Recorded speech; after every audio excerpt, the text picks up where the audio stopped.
Good morning everyone, আমি পূজা আর আজ 21শে বৈশাখ। তো আজ আমার ক্লাস ছিল, তাই আমি সকাল সকাল বাস ধরে যাচ্ছি ক্লাসের জন্য। তো আমি আজ যেহেতু একটু সকাল সকাল পৌঁছেছিলাম, তাই যেখানে ব্রেকফাস্ট করি সেখানটা প্রায় ফাঁকাই ছিল।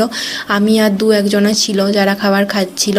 সকাল সকাল একটু ফাঁকা থাকে, না হলে এখানটা প্রচণ্ড পরিমাণ ভিড় হয়। এখানের খাবার সত্যিই খুব ভালো, আমার তো খুবই পছন্দ। তারপর আমি আমার ফ্রেন্ডদের সাথে পৌঁছে গেলাম আমার ক্লাসরুমে।